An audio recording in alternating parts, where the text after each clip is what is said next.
আজকে আমরা আবারও চলে এসেছি শিলিগুড়ির বরুণ হোটেলে। এখানে কিন্তু মাটন খাওয়ার জন্য শুনেছি বহু মানুষ দূর দূরান্ত থেকে ভিড় জমায়। দাদা ভালো তো? একদম। আচ্ছা, বরুণ হোটেল মানেই মাটন নাকি? হ্যাঁ। আচ্ছা, তুমি যেন কি বলছিলে? কলকাতা থেকে যদি কেউ শিলিগুড়িতে আসে কোনো হোটেলে মটন না খেয়ে যায় না। তাই সত্যি? একদম। দেখাও দেখাও দেখাও দেখি।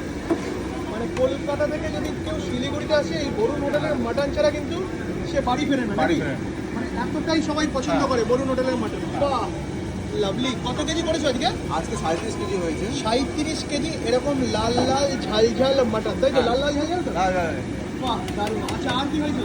আর এখন চিকেন হয়েছে, চিকেন। বাহ, চিকেন কষা। চিকেন। আচ্ছা, আর মাটন লিভার আছে। Mutton liver. আচ্ছা, দারুণ। আর বহু মানুষ এখন কিন্তু লাঞ্চ টাইম চলছে, এরকম কিন্তু ভিড় জমিয়ে বরুণ হোটেল থেকে খাওয়া দাওয়া করছেন। আচ্ছা, আর চট করে একটু দেখিয়ে দাও দিদি। এখন কি থালি সার্ভ করছে?